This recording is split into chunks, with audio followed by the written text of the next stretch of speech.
Hello, everybody. Isn't it strange how in life there are many things we're told we shouldn't talk about in polite conversation? Never bring up religion at a social event. Certainly never ask somebody how much they earn. But there are a few things that we do need to talk about, and one of them is our health, both mental and physical. As men, we're really bad at talking about that. Now, sure, we all know that we need to be drinking less of this, and we need to be eating more of this type of stuff. But this is just the start. We need to think more holistically about it and open that conversation up. We need to think about what we can do now to prevent ourselves from getting ill in the future. And that's a conversation that we are very proud to be having here at Mission Hubs with our Mission Healthcare partners around the world.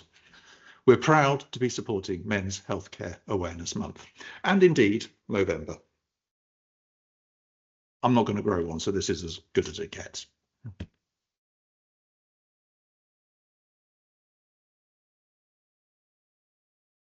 Medical research tends to focus more on conditions that affect men.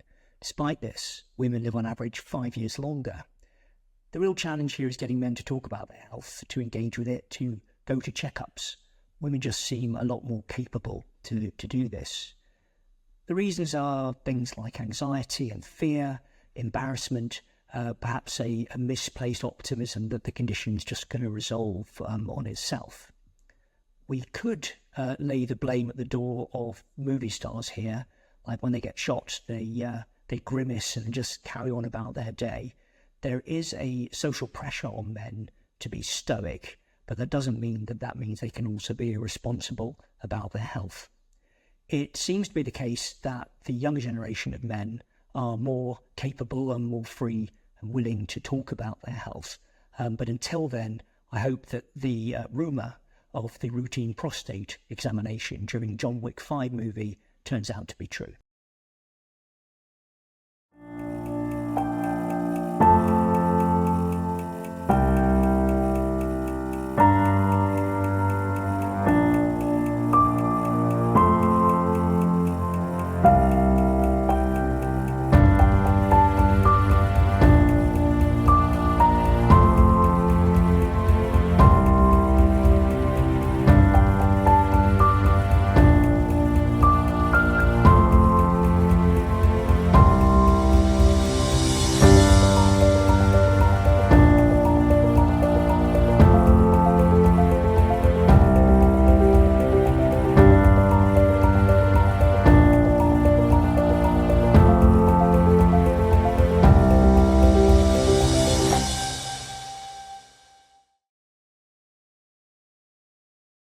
Hi everyone.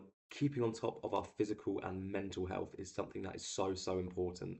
And as someone who works from home full time, socializing and getting out into the fresh air tends to take a back seat, but it really shouldn't. As cliche as it sounds, I do always feel much better after fresh air and exercise.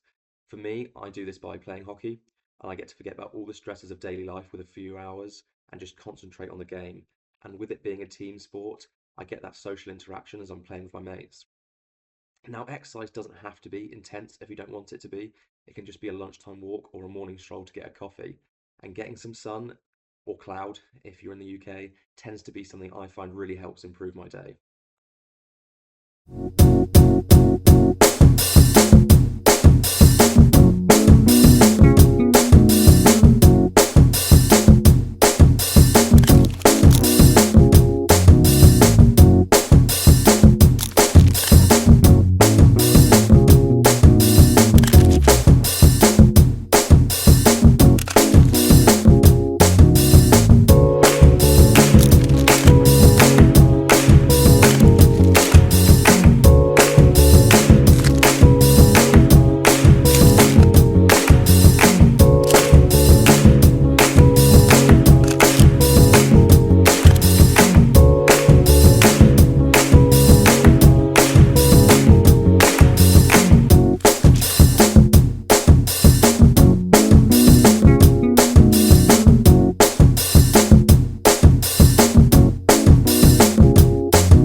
Men's mental health has become the elephant in the room. We all know it's there, but too often we don't talk about it, and the impact is huge. In 2019, there were 461 deaths by suicide among young Australians aged 15 to 24. A rate of 14 per 100,000. Suicide remains the leading cause of death for young men.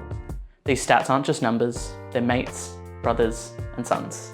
Young men in Australia face some of the toughest mental health challenges in the country. Yet research shows they're the least likely to ask for help. It's time to face that elephant head on. This Men's Health Awareness Month, and always, we need to make talking about mental health as common as talking about the weather.